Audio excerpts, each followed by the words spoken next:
When you care about current affairs, it's on the OShow.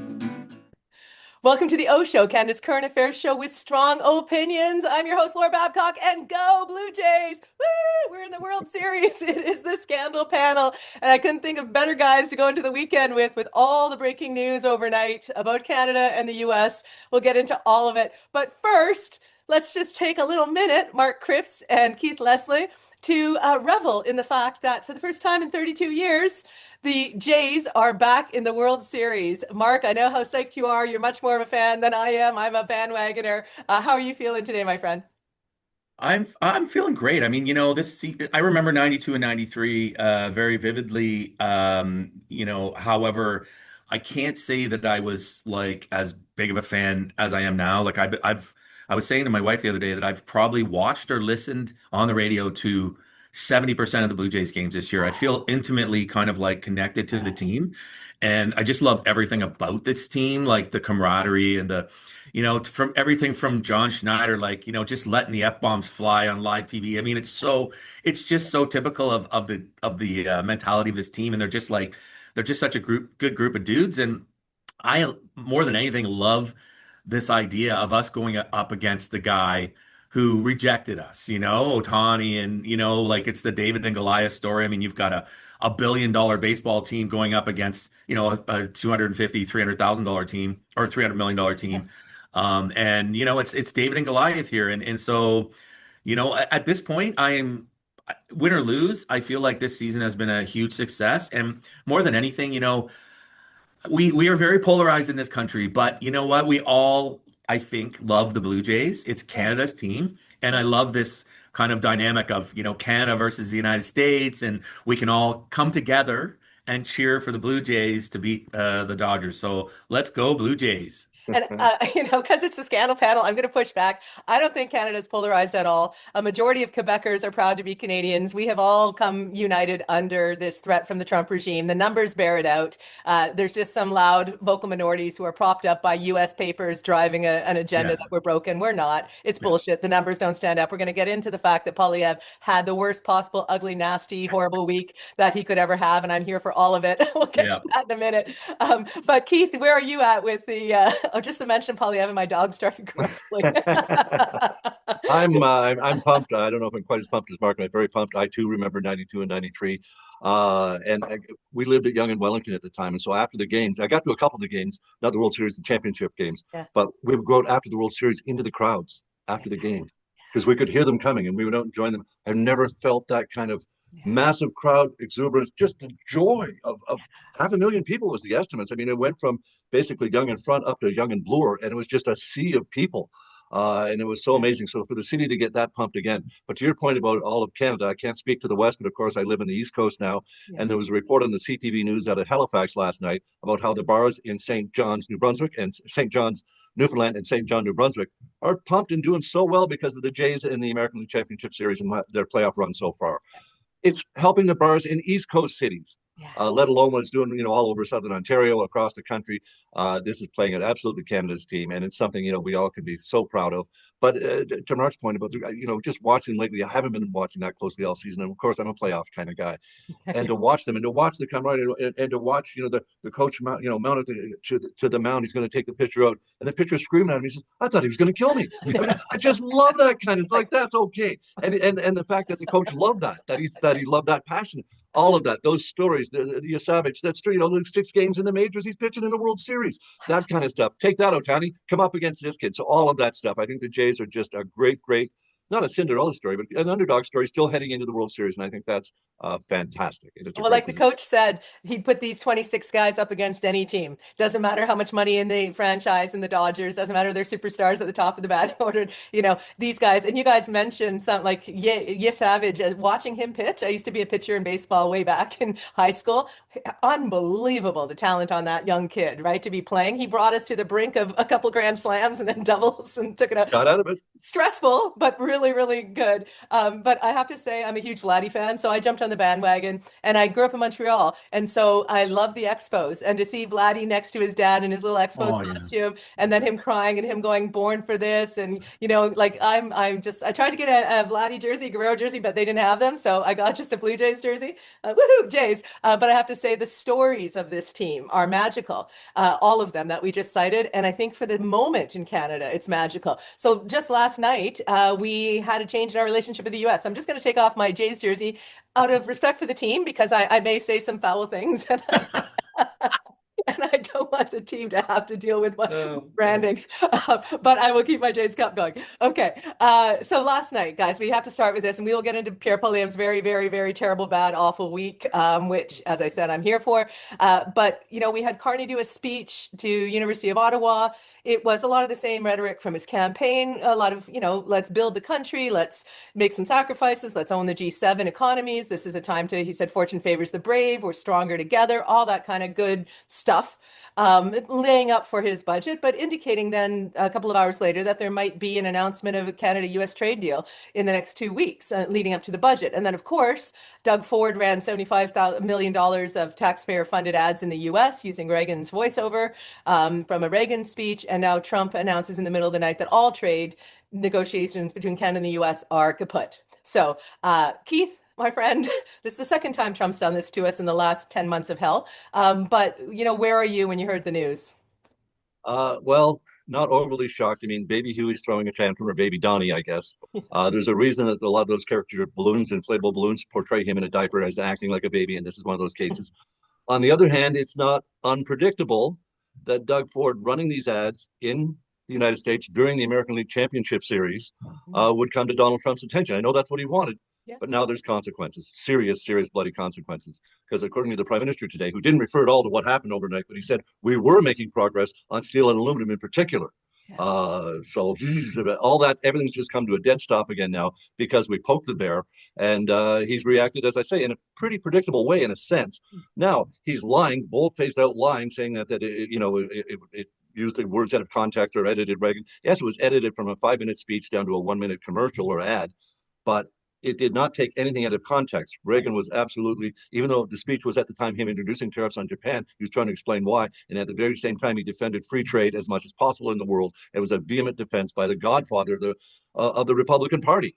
I mean, in this man, that's why Trump is so thin-skinned about it. To hear Ronald Reagan's voice, and that's all it was Ronald Reagan's voice over these great images. And he's, defended free trade and said tariffs were absolutely a bad thing. Now, Trump's trying to claim, bold-faced lie, that that's not what Reagan meant. Well, of course it is. It's exactly what Reagan meant, and that's why this stings so much. One thing that kind of surprised me today, though, was, I mean, we saw Doug Ford. He responded by saying, Canada loves Americans, America loves Canada, and he posted the full excerpt of the full 5 minute of the Reagan speech. But then we got word there will be no Premier Ford availability today. Right. So he's not going to come out and defend it. Normally that'd be the kind of, so I don't know whether the Prime Minister's office gave him a call and said, hey, go away for the weekend. Get the college a little bit early. I don't know, but I think it's a bit strange that he's being muted at this point. But to my point about Prime Minister Carney, before he got on a plane this morning to head to Asia, didn't even mention what Trump had done. He just repeated the relationship is broken. And as to his speech, that 30-minute speech earlier in the week, I was really hoping for a little bit something concrete in there. Not necessarily a deficit figure. That's going to be the headline on the budget day, but something, and there just wasn't. It was all stuff we'd heard before. So I was kind of disappointed in that 30-minute primetime speech. We're kind of geared up for, okay, there'll be something in here. And there really was just a rehash of what he said before. Very eloquently, he defends it well. For a 30-minute political speech, though, boy, that's asking a lot if you don't deliver something new, and he really didn't. And you know what? I'll get to you just a second, Mark. But on that, for people who might not have heard the 10-minute speech to the UN, the one that we talked about a few months ago, this was a lot of that. But, I also take into account, Keith, that not everyone pays a lot of attention like we do, right? So some of that might have sounded fresh to people, and they're lines that have obviously been tested well, and his poll numbers show that. People like that kind of language. So when I posted a couple of the clips of it, but one of them was that, Carney's calm, confident demeanor, like no drama, is soothing. I got a ton of feedback across the country about people agreeing with that. So if it was just to sort of metacognitively position the country for like, there's going to be sacrifice, but there's a plan, like stick with it, don't freak out when you see the budget. This is a generational thing we're doing. If he's just laying that and soothing the country, I think he succeeded, but I'm with you. I was looking for some more deets. So Mark, my friend, is this Ford going rogue? Is it good cop, bad cop with Carney? Was it a mistake? Is it part of a greater grand strategy? And Carney will go make nice at the Asia summits with Trump. I mean, what's your take when you heard the news? I I never understood the purpose of the ad in the context of who we are negotiating with. Right. The trying to win the battle of hearts and minds of Americans right now, I think with $75 million is, so part of me is like thinking, okay, was this really just a performative use of taxpayers' dollars by Premier Ford to sort of like continue to brand him as this Captain Canada guy? I'm willing to, put out these kinds of ads. I'm willing to, and I understand what they're trying to do, but I just don't think we're at a period of time where we can rationalize with the U.S. government. And I think anything that we do to poke them Mhm. that's not in the look, let daddy handle this. Like honestly, like let daddy handle this. Like sit back and Ford himself has expressed tremendous confidence in Prime Minister Carney. Um, why not let him do this? Sit back. I mean, I don't think that the time to run these ads was now. I'm not sure it was a good use of taxpayers' dollars. I understand what they're trying to do, but again, I can't figure out like what did they think was going to happen here. So I think it's unfortunate because it's created this. I love Carney's reaction this morning to say, look, when the youth is ready to negotiate, we're here. Okay, so whatever. He was very cool about Yeah. instead of like being all like, oh my God, this baby can't even handle an ad that puts some facts out about, tariffs and stuff like this. Instead, he was just like, look, you know what? When you're ready to negotiate, and people need to understand that for Trump, everything is about the appearance of winning. Right. Right? It doesn't matter whether he wins or not. And I think Carney's figured that out, Yeah. that we can negotiate with this guy and let him say he won, Yeah. right? Even He though will he may anyway. not, He will anyway. right? So why not just sit back and try to do this calmly versus continuing to poke the bear? So I don't understand the point of poking the bear. People will say, well, that's elbows up, that's elbows up. But, honestly, like, I think of like, a hockey analogy, like, when you want to lure somebody into a scrap in the corner, you kind of you skate by the bench and you say something and you say something and when you really need to drop the gloves, when all the when all is lost, then you take them up. But right now we're trying to coax the squirrel. We're trying to like we're not trying to make any sudden movements. And I just think it was That's a bad move, and I think again I can't help but think like it's the populist Doug. He's trying to help. He's trying to be helpful. I understand he's trying to be helpful. But it just reminds me of everything that he does. Like again, like this week with the Ticketmaster thing. Sorry to die, yeah, it's but okay. again, No, Oh like no. there was legislation in place in 2019 that he killed yeah. because it was Taylor Swift. And then all of a sudden, here he is. I'm gonna crack down on these people. Like it's another version of populist Doug. And $75 million could have gone to help homeless or a whole bunch of other things that we You need know in this. what? So a couple things on this. I'm hoping on some level this is good cop, bad cop strategy between Carney and Ford, but it feels a lot more like Ford doing what Ford does, which is nothing to improve the province or protect the province, just spending our money on expensive ads. He did ads during the Oscars, did ads during the Super Bowl. He loves for big Trump to see him and to see Ontario, right? Yes.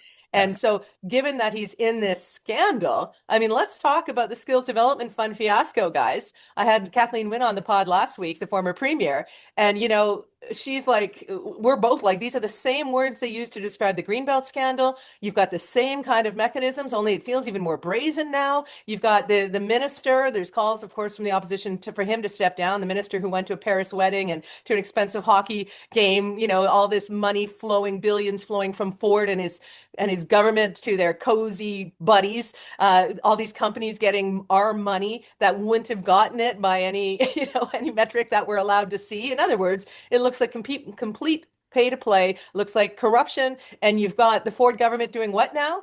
Fighting with America, right? So, I mean, whether it's a good cop, bad cop thing, and this is like a critical moment in the negotiating table, whether this is a screw up by Ford, good intentioned or not, because he just wants to get in there and fight for Canada, or whether it's Ford covering up his own bad headlines by trying to cause some Trump like freaking little power struggle spat.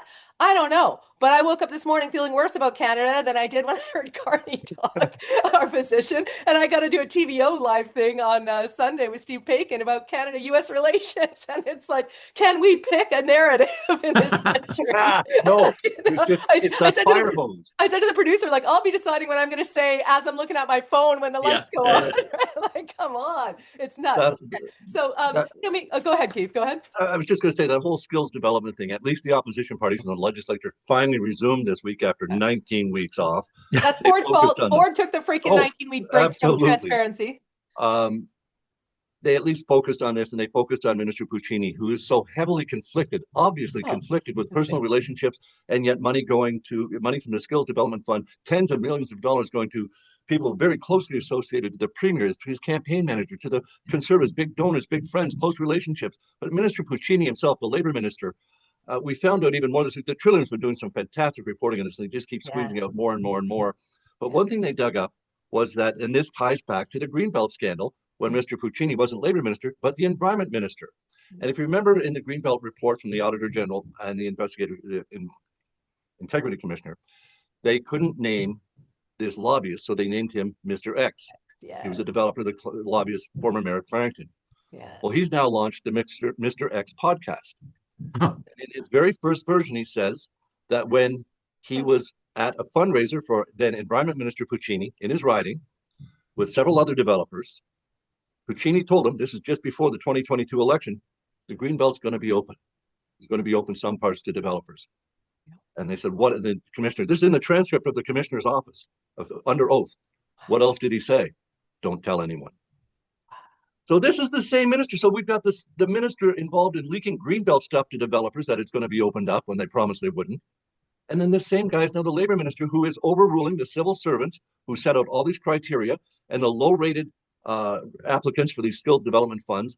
All of a sudden, the minister's office picked them and awarded over 50%, 54%, I think it is, went to low-rated applicants, and top-rated applicants didn't get the money. All because it was directed not by the civil servants who work out the criteria with the government. No, the government overruled, the political staff overruled what the government criteria, then changed the criteria. No, they just overruled it and gave low-ranking applicants the money. Tens of millions of dollars, in cases hundreds of millions. It's ridiculous. And as I say, there's one minister who's so conflicted, the premier and the minister himself, they both keep responding, it's a great skills development fund, we're getting this. No one's arguing with training workers into new skills development. There's nothing wrong with that. It's giving out money to your friends, rewarding donors, all that sort of stuff. That was exactly the pay-for-play thing that appeared in the Greenbelt when lands went from being worth millions of dollars to billions of dollars. And then that had to reverse themselves and back off. But here we are, it's literally cash going out the door. And as I say, the top-rated applicants that met all the criteria, they weren't getting the money. Friends and donors. And what about the unions? Weren't there like 15 unions that donated to Ford or supported him in the election? Endorsed him? Yeah, absolutely. Yeah. Now, that's not saying these unions don't do good skills development, but the ties, the donations, all of it. And this minister, the Ford's out there fighting Trump with our money, causing chaos. It was the #1 story on the freaking BBC News this morning that all negotiations with Canada have been stopped because of these Ford ads in the US. And at the same time that he is fighting Trump, he is acting just like him in terms of pay-to-play scams with his government, getting endorsements and giving out money. He's not as bad as Trump, but pick a lane, buddy. I mean, are you going to be causing chaos by being tough with Trump, and then at the same time copying some of his worst behaviors in Ontario, and we're supposed to look the other way? It doesn't work like that, Mark.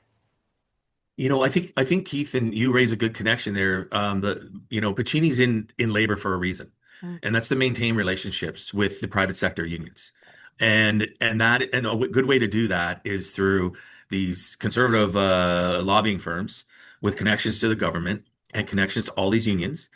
And it's a good way to flow tax. You got to think even when I think of all the large scale, think about the tunnel under the 401, right? Who would stand to benefit from that? Who would get all the work, exactly. Right?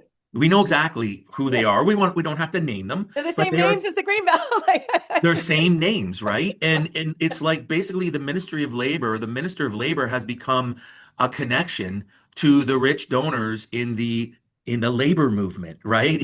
Who they're not really traditional, labor movement people. They are, they want access to to Ontario taxpayers' dollars. They don't care how much money it costs and how much is lost and how big the deficit is and how big the debt is, as long as they get their slice of the pie. And I think it's, you know, fucking disgusting that people have lost all of their, you know, integrity to, and you know, I listen to people and they say, oh, well, you know, this is all governments do this. No, no, no, you can't just say that like it's a matter of fact. This is like the Trump thing.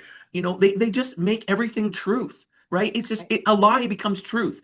And this is what we see here. And this is what is so frustrating about how the Ontario, you know, I looked at polls this week and Ford's got even more popular. Yeah, Like, well, because, what? but I mean, on that though, and I'll get to qualify this every time I talk about this. I know.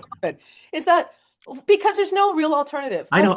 Merit Stiles is lovely, but even her coming out with she had months and months to prepare her attack lines on Ford and a fresh scandal out of the gate. And the best she came up with is he thinks he's Batman, which just plays into Ford's whole bravado thing anyway. I mean, like, they should have been ready with like guns on this thing. And I'm speaking metaphorically, of course, just messaging like boom, boom, boom in the chamber. And they didn't have it, you know, and John Fraser is doing the best job for the Liberals. And I said on a radio show this week, you know, why is not John just taking over the leadership? Like he, you know, he has been the steady, most powerful Liberal voice through Bonnie's time as leader. Like pick a leader so that people can galvanize behind a leader. I don't care in NDP or Liberal, get together do whatever you need to do, or this guy's only gonna get more popular, give more money away of our dollars, right? And then they're gonna have a mighty war chest. And I mean, even driving, you talk about highways. I was out somewhere, I was up in Kings, whatever town, somewhere up north, near Toronto, and all I saw was 413 signs everywhere, right? These big, huge, expensive signs for another big, huge, expensive highway we don't even freaking need. There was hardly any traffic. I'm like, so it just is just gross in Ontario. But you know what? When you talk about lies becoming truth, only if we let them, only if we don't fight back and counter them. I had to spend like a full time the last 2 weeks just countering this stupid bullshit from Poilievre about Canada having some cities that are war zones. I tried to get in on that. Oh my God, Laura, there are some really crazy people on your Facebook feed. Wow. I popped in for a minute just as a social experiment to see how it would go. And I actually provide some StatsCan data that show that crime rates are actually down. And I predict, I wrote down on a piece of paper, someone will claim that you can't trust anything that comes from the government. And sure enough, right away, what? You trust information from you're the brave. government? I usually don't look at the comments. Exactly. Can I say one last thing about the Ford thing, though? I just want to say, I look at some comments on my socials, but I can quickly see between the pre-scripted mega crazy shit and the regular. Go ahead. The one, I just want to say, like, you know, Ontario stands to lose the most in this trade deal with Trump. And that's why I'm really confused at the sort of like, I feel like, you know, a good negotiator isn't gonna like poke the more powerful player in this deal, right? And we all know how many hundreds and hundreds of thousands of jobs are at stake. We saw some terrible announcements this week with Ford or GM or Ford, whatever it was, canceling all the electric vehicles at this one plant. We've seen the Stellantis decision, all of this stuff. Like I get it. Like it's fucking frustrating. We've never dealt with anything like this before, but I feel like we need the Premier to be a calm voice in this and to work with the Prime Minister and present a calm, you know, rational approach. And I don't think running advertising in the United States, trying to win hearts and minds down there is an effective strategy. I just don't think. Well, you know what, and it won't. It's meant to poke the bear. To your point, like I said, guys. I mean, maybe we'll find out once Carney has a chat with Ford, and once Carney's on the world stage with Trump in the next however many hours at these Asian summits, whether or not they put this, you know, it's a bump in the road, whether or not it was a planned strategy, or whether it's just Ford covering up for his own bad news and acting like an impulsive ass. I don't know, but it sure as hell doesn't feel good, and we need clarity on it, and we'll look for that. But let's talk about something that does feel good. Just before we jump off Ford, I want to, just before we jump off Ford, there's something that happened yesterday because he is flooding the zone with all kinds of things. And I don't know if people caught this. They proposed some changes to the rent guidelines in Ontario. Yes. And this is stunning. Basically, they want to end what they call indefinite leases, which means after you rent for a year and then it becomes a month-by-month lease. And many people stay in those units for decades if they can because they're rent controlled and they stay that way. Well, now landlords, under this proposal from the Ford government, landlords would be able to evict you for business reasons.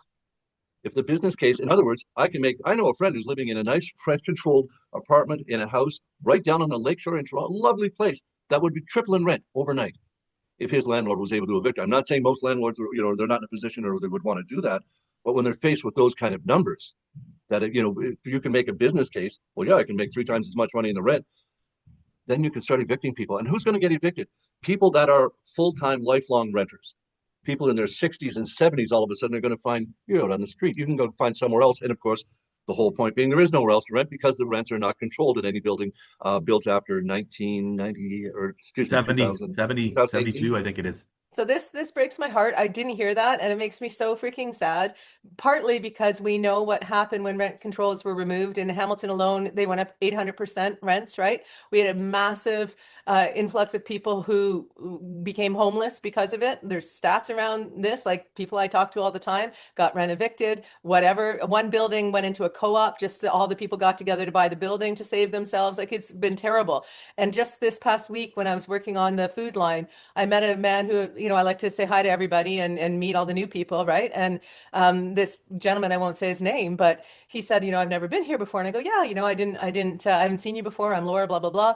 And he had lost his job, got evicted, right? Opportunistic landlords, I'm sure, opportunity here, was living in his car. One night his car got stolen and he got beaten, and now he is completely on the streets. And he was like maybe in his 50s and scared. I can't even imagine. And I'm like, well, I'm glad we can set you up with everything like for the moment, but holy cow, guys. So if you're going to have this premier make it so that, even if people can pay their rent, I think in this case he no longer could, but even if people can pay their rent, a landlord can just say, there's huge demographics coming in population to the GTHA. I'm just going to jack it up and know that people are going to pay it. We have 80,000 people in homelessness in Ontario right now. We have 800,000 people who are unemployed in this province. Doug Ford is doing the opposite of protecting people in Ontario. What Doug Ford is doing, especially with this new possible legislation to take away rent controls completely, you're in a situation now in this province where we're not going to even be able to count how many more people are going to be couch surfing and living in their cars and trying to figure out a way through this nightmare while Dougie and his buddies are getting shit tons of our money to build highways we don't need and to push money around and to fly around the world going to weddings and parties and acting like there's some kind of a fucking kleptocracy. And you know what? You can't talk tough to Trump and be all moralistic if at the same time you're doing the same shit. So, I mean, shame on Doug Ford. Honestly, I was just going to get excited about moving over to Poilievre, but God damn it, you made me mad. I'm sorry, but I didn't want that one going by because that's part of their plan, right? Is to put so much stuff out that people. That's why you're here, guys. That's why you're here. You are, even though you're not a reporter full time anymore, you still act like one, Keith, and we deeply appreciate it. You're on the pod. Okay. People need to know this stuff, and I think there's enough renters in the major cities, especially. There's renters all over, but especially in the major cities, that organizing protests against this kind of thing should not be difficult if there's a leader can take it on. That's the point.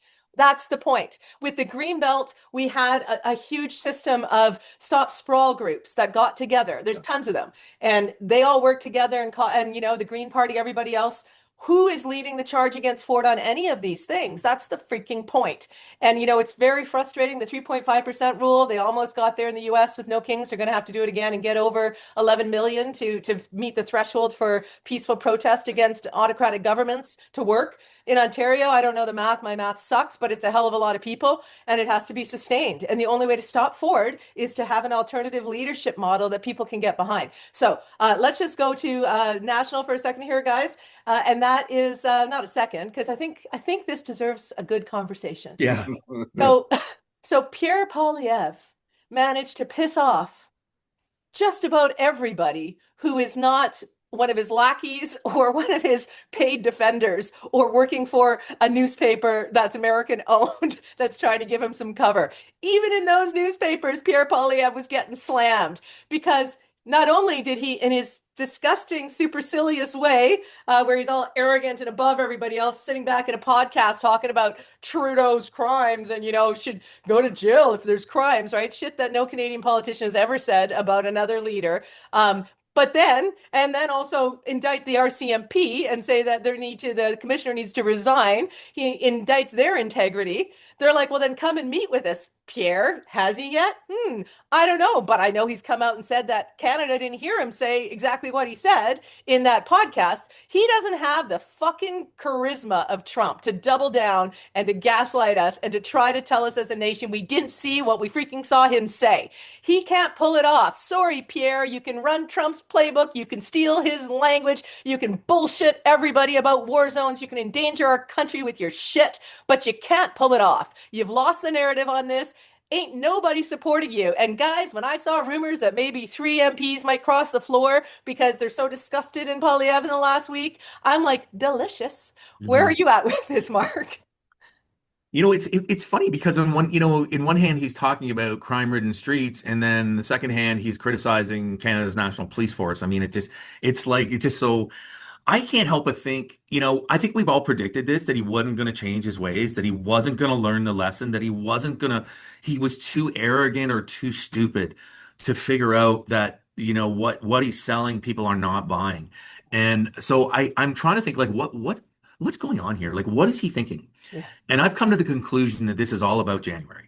Yeah. And this is all about retaining the right-wing Maple MAGA people in order to ensure that he retains the nomination, and then maybe he'll pivot. He won't pivot. He can't pivot. He's been like this. I'm just saying, this is why years.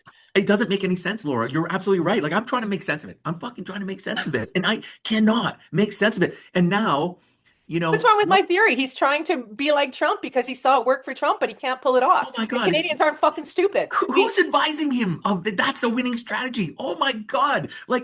Like honestly, and then I see the American election results. I mean, I just think he's delusional. I think he thinks he's something he's not. But even prominent conservatives are now pushing back. Dimitri, sorry, I won't name names, but we saw some op-eds in newspapers, and people are frustrated because they're like me. They're like, what the fuck is going on with this guy? Like, honestly, like it's time for a commonsensical, cool-headed, non-slogan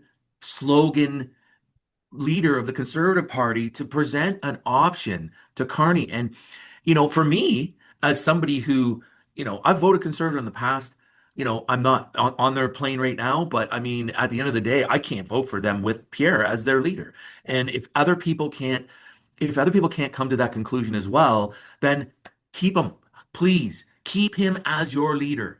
I beg you. I would be please. like I'd be with you, Keith. We'll get to you in one sec. Like, so here's where I struggle, because I would love for the Conservatives to not lose their party like the GOP lost their party to a populist MAGA.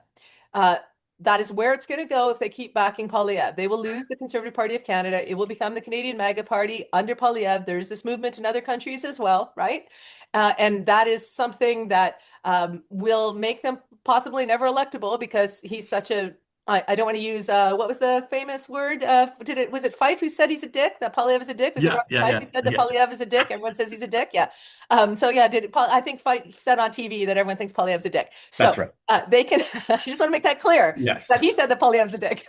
So part of me is like, you know what? It might keep them forever in the wilderness, and if Carney's competent, fine, that's good. But the damage that guy does when he comes out and he lies and he says these things about our country that make us vulnerable to attack on our sovereignty, it makes me furious. Like, the risk to the country of Pierre Poilievre having a microphone in his face is, and his sycophants who are doing their little tours and stuff, they're stoking culture wars. They're bringing up some narratives that are dark and ugly, and they are putting our country at risk. And Pierre Poilievre should be ashamed of that. So even though it might mean that he's never electable, or the Conservatives, I would rather see a Conservative government in place than the Carney government if we had a leader who was not harming our country. Do you see what I'm saying? Like, that's where I'm at. I'm an independent. So I'm like, what is better for Canada? To have a conscientious Conservative Party that may or may not take power one day, or to have this fucking guy saying things about our country that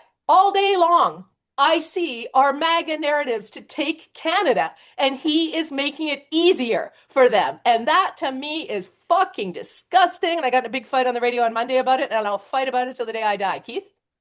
Well, not only can't he pivot, or won't he pivot, I mean, he's still campaigning against Justin Trudeau. Yeah. For his base, you got to pay for those flags, man. Where all those Trudeau flags have to come back out. I guess that's it. And to, as you say, to start talking about the Mounties not doing their job for not jailing Trudeau and stuff like this. This isn't the way we behave. That's straight out of the MAGA playbook. And it's the kind of stuff that scares everyone. And it even scares Republicans in the United States. There's not a lot of them admitting it, but everyone's pretty scared to see that kind of shit go down. Yeah. So to have that kind of talk coming from Mr. Poilievre is disheartening at best. But it does apparently play to his base. It's going to keep him in the caucus behind him in January. He's going to be able to hang on to that leadership review, which I would imagine there's a fair number of Liberals campaigning for that to happen because they couldn't be more happy. Now, a lot of what we're talking here is a Central and Eastern Canadian view. And I was on another podcast earlier this week with Tim Hudak, who had just come back from a Conservative thing in Banff. Right. And he said when they found out he was a PC leader from Ontario, he was a Doug Ford punching bag. They are not happy out there with the way Ford and Corey Teneycke and those people attack Poilievre. They still see Poilievre as a rightful Conservative leader. And I know we have a very different view here, especially those of us in this panel, but there are still a lot of Conservatives in Canada, not necessarily Maple Magas, but there are some who still believe that Poilievre should be their leader. And I think to the point that he looks to be in shape to win that leadership in January. Now, I don't think that would happen if we actually saw even one CPC MP cross the floor. That's my other point. I think the Conservatives would do a lot better nationally, appeal to a lot more Canadians if they reverted to being the progressive Conservatives that they used to be. Not the Doug Ford Nation PCs, but the progressive Conservatives that Canada was used to before the Reform Party and the Alliance came along and basically the hard right took over from what was a PC party. One of the big narratives that they're trying to push the Poilievre team, I mean, they're trying all the Trump tactics, right? I stay in that hell space of X just because it's fun to get ratioed by all the bots. I love that. If you've seen the Superman movie, all the monkeys working on the computers, right? It's hilarious. I don't care. But I'm on there to check what the messaging strategies are coming out of MAGA in the US and in Canada. And so they're coming hard at a number of different things. And, one of the things now they're saying, of course, that Pierre's surging in popularity and that this budget is going to be an on confidence and that we're going to be in an election and Pierre is going to win and the grand victory is imminent, like it's bullshit. But I want to know where you guys think. Are we in an election window here, or is the headline I saw the other morning that Poilievre might support the budget true? Like, where are we at, guys?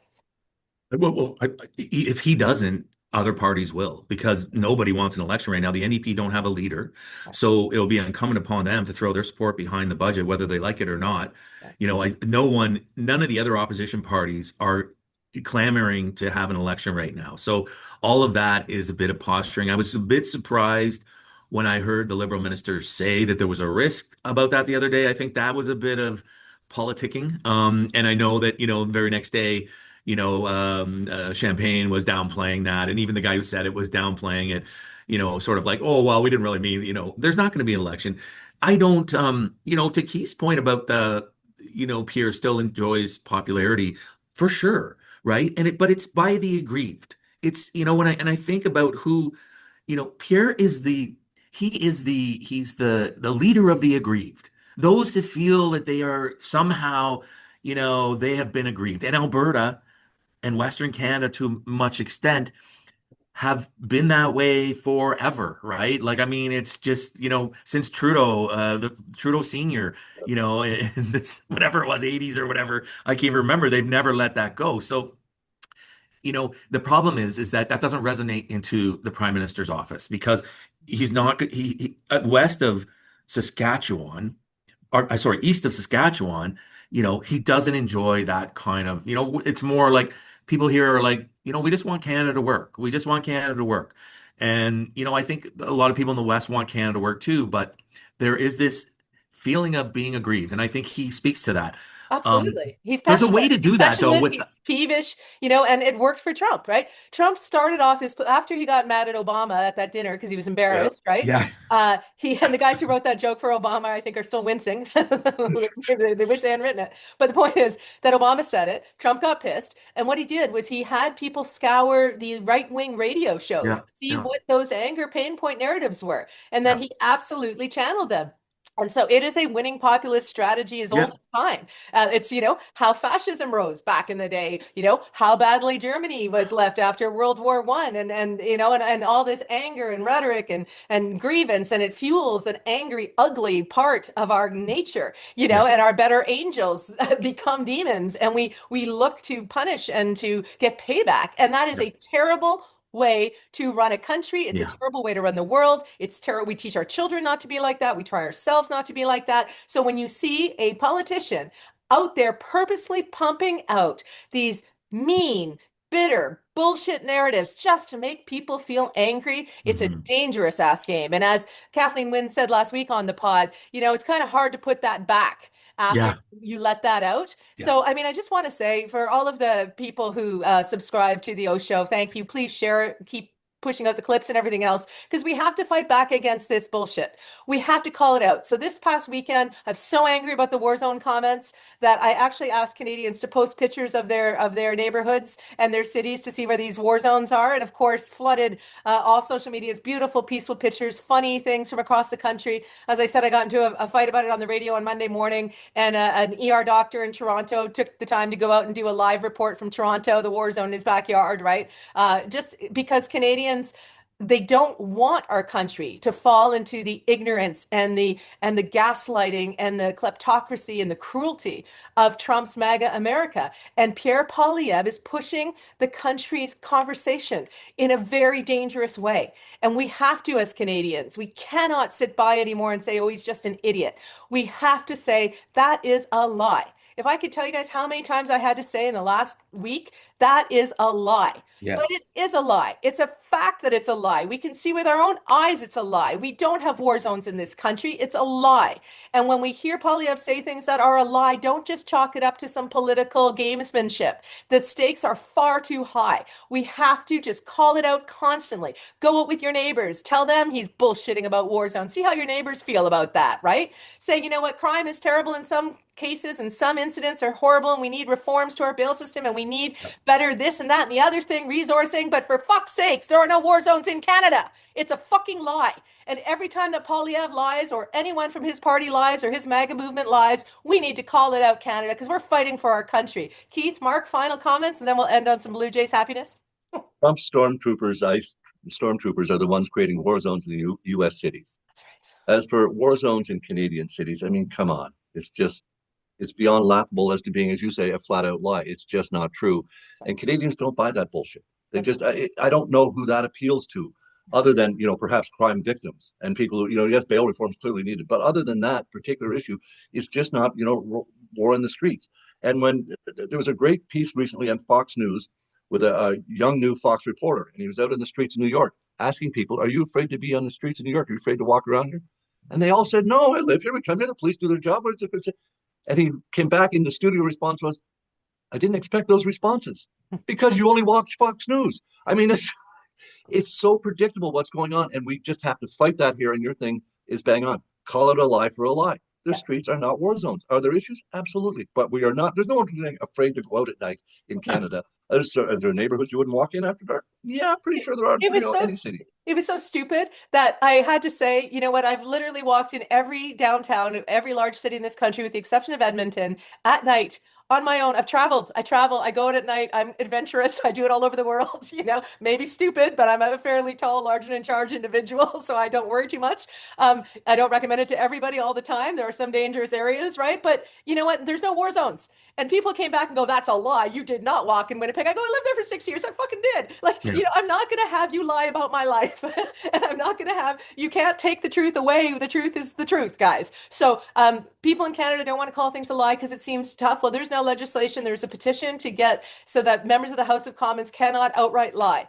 And it's, I think, geared because of Poilievre's lies and propaganda, but I'll put it in the show notes. Sign the petition, push for accountability. If we don't do it now, if we can't be polite, we can't politely walk ourselves into fucking autocracy and MAGA in this country or being taken over by the US. Okay, Canada? We're not going to politely walk our way in. We're going to call out the lies as we hear them. We're going to push back on MAGA as we need to. Last thoughts to you, Mark, and you can give us. Well, I was just going to say, the thing about aggrieved people is that they lose connection to wanting to know the truth. And so like I think of an example in my life, and someone accused me online of being, oblivious to the crime that's going on, and that I should tell that to somebody who's been a victim of crime. I've been a victim of crime. My brother was killed in front of my fucking eyes by a drunk driver. But you know what I did? Instead of being angry about it and thinking that the whole world was fucked, I went on a journey of decades of speaking to kids in high school about the dangers of drunk driving, about writing op-eds and editorials about the need to reform the laws to make impaired driving a more serious crime under our justice system. And I waited, and it all happened because eventually, if you stay true to truth, right? That if you use anger as a positive, instead of using it as just falling into that well of despair, you turn anger into something powerful, which is action, which is political action. Instead of keyboard warrioring all fucking day, telling everybody what kind of idiots they are, go out there and do something. Run for office. Work like buy a membership to a party. Get involved in your local riding association. I'm so tired of fucking people using crime as some kind of like mirage that's going on and we don't see it. Oh my God. Honestly. So I couldn't agree with all of you more, but I had to say that because, that really hits me personally when someone tells me to go out and speak to someone who's a victim of crime. Been there, done that. And I didn't turn out to be the idiot that you are. So, sorry, that's a bit harsh, but no. Well said. Well said. What was your brother's name, Mark? Jason. Jason. Yeah. Well, you know what? 14 years old, killed in front of our house at 4 o'clock in the afternoon. Right? Right. A major hockey star, one of the like going to the OHL, potentially going to the NHL. And you know what we did? My dad, after the lawsuit, it was a civil lawsuit. My dad got 50 grand. He donated to Kitchener Minor Hockey, and that became the Jason Cripps Memorial Hockey Tournament, which is every year at Christmas time, which memorializes my brother for the last 30 years. Right? We turn it into something positive. So That's how to do it. Yeah, Well, that's amazing, Mark. And you're doing your brother so proud, right? You're still oh, fighting for him. And I'm so glad that you said that. And that's the kind of truth that yeah. we need to share as Canadians when we hear these lies. Whether it's about the cities that I've walked in that I know aren't war zones, or the videos people are sending that aren't war zones, or people like you who have been victims of crime who didn't fall into that MAGA hate sphere, but instead did something positive and proactive that has saved lives as a result of it. I mean, that's the Canadian value system that I'm proud to be a part of and to be in this country. And I think we need to hold on to it with everything that we've got. Final words to you both, and then we'll just end with some Jays. Keith, your stress meter, my friend? it's a little higher to see Trump come out and just blatantly cut everything off. We don't know where we are, so we're in a bit of a limbo phase here. So I'm a little bit higher, maybe up to a 6 or a 7 this week. Yeah. But I think speaking of 6s and 7s, which is apparently a TikTok thing for the kids, Jay's in 6 because I want it to be on in Toronto. I want to go with what Vladdy said. Four more. Jason, Yeah. 4. Go ahead, Mark. I think the situation in Ukraine has got me a little more stressed out this week. I'm very concerned that with Trump's, I know that they've done some tariff or oil tariff action, but the fact that he won't commit to arming Ukraine with, or even selling Ukraine the weapons that it needs, has really got me down this week. I really thought that we were going to break through there, and there might be some, but Putin's just playing them all for fools. In terms of On a bright note on that, and maybe you haven't heard it yet, but the Coalition of the Willing is meeting right now, and Keir yes, Starmer is asking them all to take frozen revenues from Russia that they hold, give it to Ukraine, arm them with long-range yes, weapons that they have in the coalition. And the good news is that Trump also put sanctions on the 2 biggest Russian oil producers. yes. So while it's not the Tomahawks, and apparently him and Zelensky had a bad fight, it's still not, Ukraine is, by the way, they make 100 drones that are airplane size a day and send them in Ukraine. These I guys are know fighting their own war. They they don't are. need the US, right? Slava Ukraine. Yeah. Yeah. So go on. Yeah. And but well, that's got me down. I mean, obviously, I'm positive in terms of the Jays, and what strikes me the most is how proud these guys are to they're American. Most these players are all American, except for Vlad. He was born in Canada, but they're so proud to represent Canada, and that just oozes through in the comments. And they've got a whole country on their shoulders and lifting them up. And I love to see a bunch like John Schneider, like his comments the other night, where I'm so effing proud to represent this country. This is an American guy who's been here for Yeah. 20 plus years. These guys love it here. Our fans are the best in the business. We show up. You go to these other stadiums where the fans show up like only for the playoffs. We're there all season long. Love it. I think Jays in 7, though. I'm going to say Jays in 7. I You think it's just going to want be a every tough single series. second of that good, sweet baseball. You want the bottom of the ninth, bases I loaded. can't take 7 games again. The winning Oh, run shit. is on first. You're like, let's Especially go. not if we lose the first 3. That's too hard. Yeah, you know what? I'm in it. I'm gonna ride the roller coaster. I'm gonna do a stone cold sober tonight because I got work to do. I'm just gonna do all my work to keep my stress down and watch that game. But you know what? Just two quick things on the Jays. When they won in the first time in the World Series, I was actually watching it at the Sky Dome on the big screens, right? Because it was in whatever city. And we went out onto the street and we joined that giant parade on Front Street that you were just talking about, Keith. So Yes. I think you and I were within a parade together before we ever met each other. And a bride and groom from one of the banquet halls or hotels came out and were in the parade as part of their wedding reception. It was such a great night. And then the next year, I was at some bar for the final game, and I think in Hamilton or Toronto, and the bartender picked up a bottle of something, ran down the bar top, and poured it in all of our faces. We were all covered in like Oh, goop. wow. It was a great time. So you know what? It's a great time. I want to say happy birthday to my 17-year-old son, Darrow, Chef Darrow. Darrow. Yeah. The French gave him a lovely creme brulee with 17, of course, it was very famous, Nice. very wonderful, and he loved it. And to everybody, let's go Blue Jays, want it all. We're going to get it. Enjoy it and enjoy your Canadian pride. We have a lot to be proud of. We're still a very strong economy. We're still a sovereign nation. We're still a democracy. We just need to fucking fight for it. And that's okay because we can fight. As Mark said, we know how to go in the boards if we have to, right in the corners. All right. Thanks, guys. Have a great weekend. Go Thank you. Jays. Yeah. Take care, everyone. When you care about current affairs, it's on the old show. And when you want to get clear what's going on here, it's on the old show. If you like to stay in the know, tune yourself into the OShow. It's the old show. Lord Babcock's the old show. And with a lot of great gas, she puts them to the test on the old show. Yeah, there's no doubt they'll be calling them out on the old show. You gotta stand for something or fall for it all. Canada, you hear the call of the old show. It's a podcast, the old show. Laura Babcock's the old show. Stay informed with the old show, old show.